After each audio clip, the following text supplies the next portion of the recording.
यहाँ हम लोग उस शिफ्ट 1 और शिफ्ट 2 के पेपर के बारे में डिस्कस करेंगे। पेपर थोड़ा सा इजी टू मॉडरेट था, सो इसलिए कट ऑफ किया गया 29.62। पेपर जो सीएस में था 2025 में बैलेंस था, कन्वेंशनल था। लास्ट मोमेंट पर कोई भी एक्सपेरिमेंट मत करिए, जो भी आप पढ़ रखते हो बिल्कुल उसी को ध्यान देकर उसी को केवल डीपली अंडरस्टैंड करिए। तो अगर तुम्हारे फंडामेंटल स्ट्रांग है तो तुमने अच्छा परफॉर्म किया होगा और ये अभी स्टूडेंट को सबको पता होगा। सबसे पहले एग्जामिनेशन सेंटर पे जाके सारे क्वेश्चंस को अच्छे से पढ़िए। जो टाइम कंज्यूमिंग क्वेश्चंस हैं उनको आइडेंटिफाई करिए, उनको सेपरेट करिए। हेलो एवरीवन, सो आपके कंप्यूटर साइंस का शिफ्ट 1 और शिफ्ट 2 का पेपर हो चुका है। यहाँ हम लोग उस शिफ्ट 1 और शिफ्ट 2 के पेपर के बारे में डिस्कस करेंगे, एज वेल एज आपके एक हफ्ते के बाद गेट कंप्यूटर साइंस के अलावा गेट डेटा साइंस का क्वेश्चन पेपर आएगा, जहां पर आप लोग को काफी सारे स्टूडेंट्स जो कंप्यूटर साइंस और डेटा साइंस दोनों के लिए अपियर होते हैं। सो इसके बेसिस पर what kind of observation we can fetch from the computer science background students जिन्होंने अभी जस्ट पेपर 1 या पेपर 2 जो भी उन्होंने शिफ्ट के एग्जामिनेशन दिए हैं, क्या यूजफुल टिप्स होनी चाहिए उनको अपने कंप्यूटर साइंस के उनके डेटा साइंस के क्वेश्चन पेपर में रखने के लिए, लास्ट मिनट की स्ट्रेटजी क्या होनी चाहिए, और इस 1 वीक में हम लोग कैसे अपने सेशंस को फ्लो करेंगे। This all information we are going to convey right now. So we have Sakshi ma'am and we have the Shailendra sir. We are going to discuss one by one. So Sakshi ma'am, and I would just want to say like students 2025 और 2024 इनके बीच में क्या paper का DA का pattern था, what students can expect in 2026, just have a discussion for that. Thank you sir, thank you so much. So guys, as you know कि CS का paper हो चुका है, तो अब ये सेशन का मेन एजेंडा ही ये है कि हम विल गेट टू नो कि 2026 का जो सीएस का पेपर हुआ है उससे हम क्या ऐसा सीख लें जो हमको 2026 के डीए के एग्जाम में हेल्पफुल हो जाए। तो बस इसी के साथ चलते हैं। गेट 2025 वर्सेस 2026 सीएस में कैसा रहा, 2025 में कैसा आया था और 2026 में उससे क्या डिफरेंट आया, एक बार थोड़ा सा ये जान लेते हैं। ओवरऑल इंटेंट, पेपर जो सीएस में था 2025 में बैलेंस था, कन्वेंशनल था। जो कन्वेंशनल हमारे फॉर्मूलेज होते हैं कंपैरेटिवली उस पे था, जैसे कि तुमने, अगर मैं मैथ्स का स्पेसिफिकली बात करूं, बेस थ्योरम का सीधा सीधा क्वेश्चन था।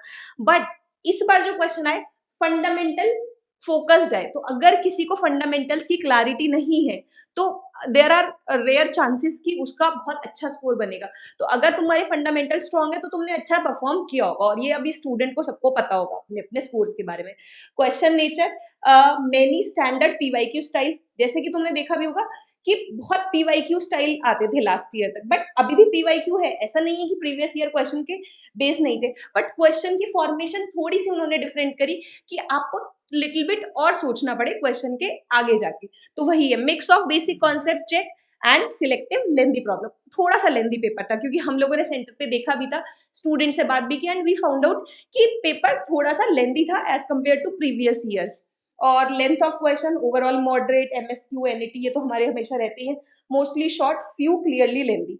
अब जो कुछ क्वेश्चन थे वो कंपैरेटिवली अच्छे खासे लेंदी थे। सरप्राइज फैक्टर मीडियम था, यूजुअली हमारा हमेशा इजी टू मॉडरेट ही रहता है, बट यहाँ पे भी हमारा इजी टू मॉडरेट ही था, बट जो कुछ क्वेश्चंस थे जो मॉडरेट लेवल में लाए करे थे वो लेंदी वाले सेक्शन में चले जा रहे थे। एक्यूरेसी एक्सपेक्टेशन मॉडरेट और यहाँ पे हाई, क्योंकि अगर आपको आता है, अगर आपके फंडामेंटल्स क्लियर है तो तुम्हारी एक्यूरेसी अच्छी हो सकती है। नेक्स्ट हमारे पास है कंपैरिजन 2025 और 2026 का highest score, average prepared student, ये सब चीजों के लिए। अब हाईएस्ट स्कोर 2025 में सबको पता है 100 आउट ऑफ 100 गया था, तो हम इस बार एक्सपेक्ट कर रहे हैं अगेन 95 प्लस ही है जो हम एक्सपेक्ट कर रहे हैं। Average prepared student moderate score था, और यहाँ पे अब हम एक्सपेक्ट कर रहे हैं कि थोड़ा सा इंप्रूव होगा ये वाली चीज। वीक फंडामेंटल, अगर किसी के 2025 में फंडामेंटल्स वीक रहे हैं तो उसने को सर्वाइव करने में इशू होगा, इशू नहीं हुआ होगा, मतलब कुड कैन सर्वाइव वैसे वाला था। बट 2026 में अगर फंडामेंटल्स नहीं अच्छे रहे होंगे तो उसने क्वेश्चन अटेम्प्ट करना बहुत ज्यादा नहीं कर पाए होंगे अगर फंडामेंटल्स क्लियर नहीं है। और रैंक सेपरेशन मॉडरेट थी 2025 में, और हम 2026 में मान के चल रहे हैं better at the top end. तो guys this is all expectation, तो हम जो एक्सपेक्ट कर रहे हैं 2026 से बेस्ड ऑन सीएस। तो अभी I will ask Shailin sir to tell us more about DA rank और what's the score we can expect. Thank you ma'am. Hello students, मैं आपको बताऊंगा कि कट ऑफ क्या रहा, previous years cut off computer science का क्या रहा एंड उसके बाद डेटा साइंस का क्या रहा। ये सारा आप एक बार रिकॉर्ड देखिए जिससे आपको आइडिया लगे कि नेक्स्ट ईयर जो 2026 में क्या कट ऑफ आने वाला है, right. So my dear student, अगर मैं सीएस की बात करूं 2025 में जनरल के लिए जो कट ऑफ गया था वो 29.2, राइट। पेपर थोड़ा सा इजी टू मॉडरेट था, सो इसलिए कट ऑफ किया गया 29.62। ओबीसी का cut off 26.2 and SC ST cut off 19.4। 2024 का कट ऑफ 27.6 कट ऑफ था, right. And OBC EWS 24.8, SC ST का 18.4 कट ऑफ रहा, राइट। इस तरह से आप देख सकते हैं 2023 में पेपर आपका सिंपल था, तो यहाँ कट ऑफ कितना रहा 32.5 and 29.2 for OBC, SC ST 21.6, right. 2022 की बात करें तो यहाँ पे 25 और 22.5 and 16.6 and 21, 26.1, 23.4 and 17.4, right. On an average अगर आप देखेंगे तो जनरली कट ऑफ हमारा अराउंड 27 मार्क्स के आसपास आपका कट ऑफ सीएस के कट ऑफ की अगर बात किया जाए, राइट। इसी तरह से स्टूडेंट, अगर मैं गेट डीए के कट ऑफ की बात करूं कि गेट डीए में सब्जेक्ट वाइज किस सब्जेक्ट से कितने परसेंट क्वेश्चंस आए हुए, तो आप ये देख सकते हैं। एप्टीट्यूड की अगर हम बात करें स्टूडेंट, एप्टीट्यूड 15% एप्टीट्यूड का वेटेज रहा 2025 में, राइट। और 2026 में भी आप इसको 15, ये तो फिक्स है 15% ही रहेगा, राइट। एमएल की बात किया जाए स्टूडेंट, एमएल 11% इसका वेटेज रहा। और 26 में आप देखेंगे जैसे जैसे आपका गेट डीए का पेपर कमिंग सीएस में एमएल का वेटेज बढ़ता जाएगा, तो इस साल उम्मीद है कि 12 से 15% के आसपास आपका मशीन लर्निंग आना चाहिए, इस तरह का उम्मीद है, राइट। पाइथन डीएसए की बात करें तो this is the very important subject, right student. Last year अगर इसकी बात की जाए तो 21% इसका वेटेज था। इस साल आप 20 से 22%, लगभग इसी के आसपास इसका वेटेज रहेगा। लास्ट ईयर ही ऑलरेडी बहुत ज्यादा हाई था, इस बार इसी के आसपास 20 से 22% के आसपास रहेगा। प्रोबेबिलिटी की अगर आप बात की जाए तो very very important, 16% probability last year weightage, इस बार भी 15 टू 16% के आसपास इसका वेटेज रहने की उम्मीद है, राइट।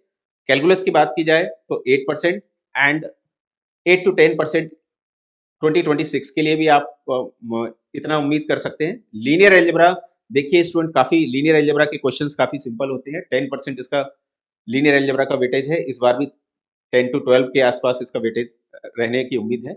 डीबीएमएस 8% के आसपास, लास्ट ईयर 8% था, इस बार 8 से 10% डीबीएमएस भी आ सकता है, ओके। एंड एआई की अगर बात की जाए, एआई भी इन फ्यूचर स्टूडेंट ये बढ़ने वाला है, जैसे जैसे गेट डीए का पेपर आगे आएगा एआई का वेटेज बढ़ता जाएगा, तो इस बार उम्मीद 12 से 15% के आसपास है, राइट। तो आप अगर आप अपनी प्रिपरेशन इस हिसाब से अगर प्रिपरेशन करेंगे तो आप बहुत अच्छा स्कोर कर सकते हैं। आप देखिए हाईएस्ट वेटेज किसका है, अगर आप मैथ्स को मिला दें, पहले मैथ्स को अगर मिला देंगे तो मैथ्स का वेटेज सबसे हाई हो जाता है, मैथ्स के सारे टॉपिक्स को मिला दिया जाए, right. Probability, calculus, linear algebra, इन तीनों टॉपिक को आप पहले आपको अच्छे से कवर करना है, right. And student, Python DSA आप इसका वेटेज देख सकते हैं, 20 से 22% वेटेज है, सेकंड हाईएस्ट, राइट स्टूडेंट। तो आप इस तरह से अगर आप प्रिपरेशन करेंगे तो आप बहुत अच्छा स्कोर कर सकते हैं। अगर आप गेट में अच्छी रैंक लाना चाहते हैं तो ये जो लिखा हुआ है एप्टीट्यूड, इसको आपको कंपल्सरी करना है, इसके बिना आप अंडर 200 नहीं आ सकते, राइट। सो आगे की स्ट्रेटेजी क्या होगी, आपके पास 7 दिन का टाइम बचा हुआ है, जो लास्ट वीक है, लास्ट वीक की क्या स्ट्रेटेजी हो जिससे आप गेट में बहुत अच्छा स्कोर करेंगे, तो इसके लिए हम अविनाश सर को बुलाना चाहेंगे। Sir please. Yeah, thank you, sir. So, I think those people who have already given the GATE examination, computer science के बच्चे already कुछ ना कुछ observations they have, right? But GATE DA एक ऐसा सब्जेक्ट है जिसको 4 ब्रांचेस के भी बच्चे easily attempt करते हैं and they want to find out the good rank as well as the good IITs in the GATE data science as well, ठीक है।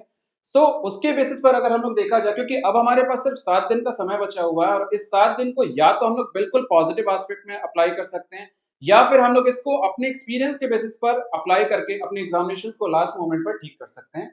लास्ट मोमेंट की जो फाइनल वीक स्ट्रेटजी है, सबसे पहला चीज जो आपको ध्यान देना है, लास्ट मोमेंट पर कोई भी एक्सपेरिमेंट मत करिए। जो भी आप पढ़ रखे हो बिल्कुल उसी को ध्यान देकर उसी को केवल डीपली अंडरस्टैंड करिए।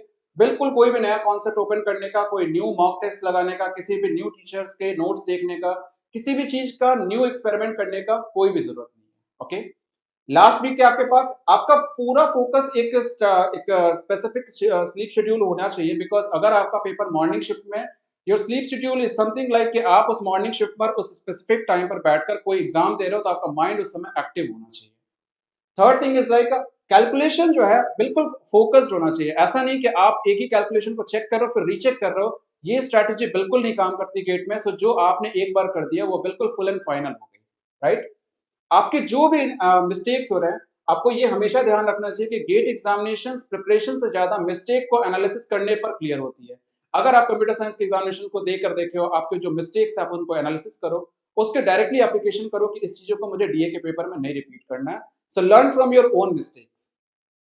एप्टीट्यूड और मैथ्स एक ऐसा सब्जेक्ट है, अगर आपने सिर्फ इनको अटेम्प्ट कर लिया, सो आपके गेट में डीए में एक अच्छी रैंक बन जाती है, बिकॉज 50% सिर्फ ये दो इंडिविजुअल सब्जेक्ट जो है इनके मार्क्स कवर होते हैं। So try to make sure like आप इन दोनों सब्जेक्ट के लिए हैवली प्रिपेयर्ड हो, बिकॉज अगर आपने इन दोनों में से कोई भी सब्जेक्ट को थोड़ा सा भी लोअर पॉइंट पे रखा, तो थोड़े से मार्क्स डिस्ट्रीब्यूशन में थोड़ा इशू हो सकता है, बिकॉज आपने अभी भी देखा है लास्ट ईयर में 100 मार्क्स स्कोर हुए थे गेट डेटा साइंस में, राइट। एंड प्रैक्टिस करिए आप लोग डेली बेसिस पे, जिसमें मिक्स प्रॉब्लम हो, जिसमें कि आपके एग्जामिनेशन बेसिस के क्वेश्चंस हो, बिल्कुल वो, राइट। क्या नहीं करना चाहिए फाइनल वीक्स में? बिल्कुल कोई भी नया टॉपिक नहीं ट्राई करना है, ठीक है। कोई भी लेंदी प्रॉब्लम है, बिकॉज गेट में एक ये भी एक स्ट्रेटजी होती है, which questions you want to attempt, that is the most important, which questions you are leaving, ये भी एक बहुत बड़ा कॉन्सेप्ट होता है कि आप लेंदी क्वेश्चंस से दिल मत लगा बैठो कि नहीं ये मैंने पढ़ा और इसको करना ही करना है। So practice on the long solving problem, avoid this part, ठीक है। ब्लाइंडली जो है ना, जैसे एक्सपेक्ट करना जैसे कि कोई भी क्वेश्चन दिख रहा है, नहीं इस क्वेश्चन को मैं ट्राई करता, no, if you have the strategy try, अगर नहीं है तो छोड़ दो, राइट। एंड ड्यूरिंग आप प्रैक्टिस के टाइम पर आपका टाइम मैनेजमेंट बहुत इंपॉर्टेंट है, बिकॉज अगर आपने टाइम को स्पेसिफिकली कैटेगराइज नहीं किया, तो ये पॉसिबल हो सकता है कि आपको इनिशियली तो खूब सारे टाइम्स अवेलेबल लगेंगे, बट लास्ट के मोमेंट पर you have the less time and more amount of questions left, right. Exam day की स्ट्रेटजी है, सबसे पहले एग्जामिनेशन सेंटर पे जाके सारे क्वेश्चंस को अच्छे से पढ़िए, जो टाइम कंज्यूमिंग क्वेश्चंस हैं उनको आइडेंटिफाई करिए, उनको सेपरेट करिए, जिसमें क्लियर कॉन्सेप्ट है, जिसमें कंफ्यूजन नहीं है, उनको सबसे पहले अटेम्प्ट करिए, और किसी भी क्वेश्चन को जिसमें क्या क्लियरिटी मिसिंग है उसको बिल्कुल मत ट्राई करिए। याद रखिएगा कि number of question it is not important, accuracy it is very important, okay. So जैसे कि कंप्यूटर साइंस में हम लोगों ने किया था, वैसे डेटा साइंस के बच्चों को फोकस रखते हुए we have also plan for you guys the formula series we are going to plan, okay. So it will going to happen for the formula series mission. इसमें जो कॉन्सेप्ट 101 है ये भी आपके पास होगा, विजय बाबा के अभी सीरीज स्टार्ट होगी। सो ये तीनों स्ट्रीम हमारे साथ अलाइंड है। So I will just Shailendra sir and Sakshi ma'am, so just the final thing, okay, anything you want to discuss with the students? So students, जैसा कि हमने सीएस के लिए करा था, we are always with you for whole week, तो हम लोग डीए के लिए भी तुम्हारे साथ रहने वाले हैं। हम पूरा रिवीजन करेंगे, पूरा क्वेश्चंस प्रैक्टिस करेंगे, तो बी अवेलेबल सो दैट तुम्हारा भी पूरा रिवीजन हो जाए and you will be ready for the exam. So that's all from my side. Yes student, जिस तरह से सीएस के लिए हम लोगों ने किया था formula series, important series, right, ये सारा हम गेट डीए के लिए भी करने वाले हैं, जो आप लोगों के लिए बहुत इंपॉर्टेंट होने वाला है, राइट स्टूडेंट। तो सभी लोग ज्वाइन करिएगा, ओके।